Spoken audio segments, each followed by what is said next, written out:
वैश्विक भूख सूचकांक यानी ग्लोबल हंगर इंडेक्स जारी हो चुका है। इस सूची में भारत 107वें स्थान पर आया है।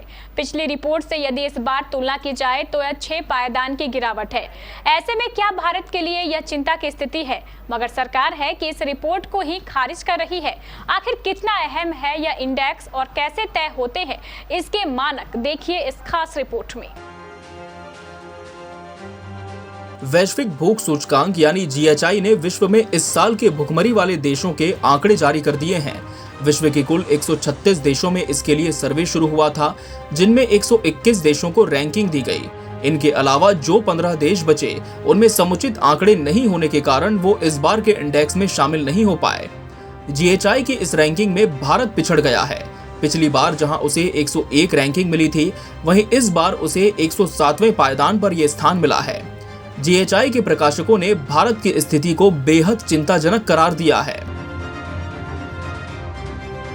अब आपके मन में एक सवाल जरूर उठ रहा होगा कि क्या जीएचआई की रैंकिंग इतना मायने रखती है और वैश्विक स्तर पर इसकी रिपोर्ट क्या उपयोगिता रखती है। तो आपको बता दें कि विश्व का कोई भी देश भुखमरी की समस्या को समाप्त करने, इससे संबंधित उपाय करने में कितना कारगर है, इसकी रिपोर्टिंग करने के लिए वैश्विक भूख सूचकांक यानी ग्लोबल हंगर इंडेक्स जिम्मेदार है।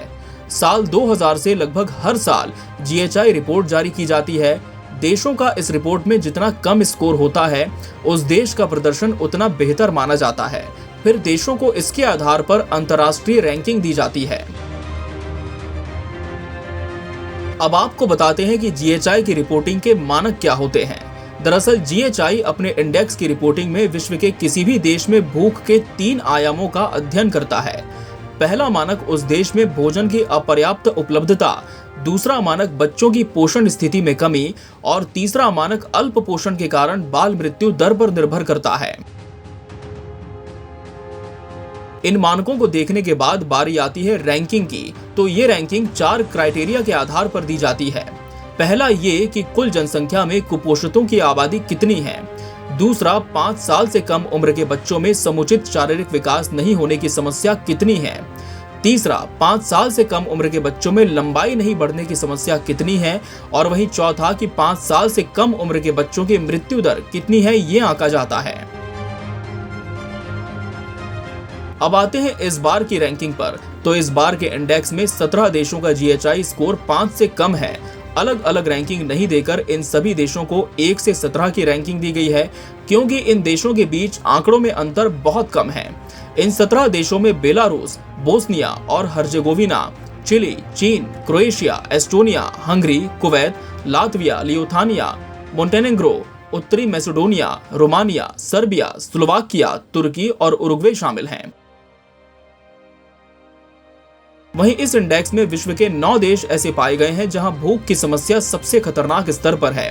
इनका जीएचआई स्कोर 35.0 से 49.9 के बीच है।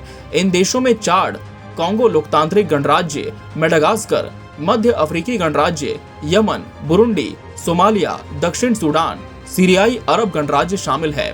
इनमें चाड, कांगो लोकतांत्रिक गणराज्य, मेडागास्कर, मध्य अफ्रीकी गणराज्य और यमन को क्रमशः 117 से 121 तक की रैंकिंग मिली है।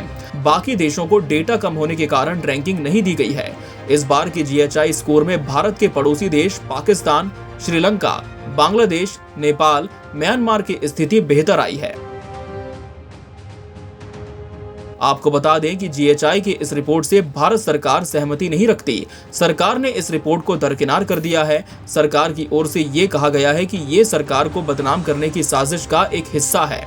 वहीं केंद्रीय महिला एवं बाल विकास मंत्रालय ने तो इसे गलतियों का पुलिंदा करार दिया है। उसका कहना है कि ये रिपोर्ट गलत और भ्रामक सूचनाओं पर आधारित है।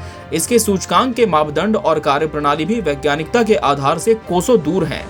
भारत सरकार के केंद्रीय मंत्रालय के मुताबिक इस रिपोर्ट के 4 संकेतकों में से 3 बच्चों से जुड़े हैं, जो संपूर्ण आबादी की जानकारी नहीं देते। मंत्रालय के मुताबिक चौथा और सबसे अहम सूचकांक कुल जनसंख्या में कुपोषित आबादी का है। ये केवल 3000 लोगों के बहुत ही छोटे सैंपल पर किए गए जनमत सर्वेक्षण पर आधारित है। बहरहाल इस रिपोर्ट के आने के बाद वैश्विक स्तर पर भारत की चर्चा तो जरूर हो रही है, लेकिन भारत सरकार की असहमति इस रिपोर्ट पर जमीनी हकीकत से कितना ताल्लुक रखती है, ये हमें कमेंट बॉक्स में जरूर बताएं। बने रहिए केबीसी न्यूज के साथ। नमस्कार।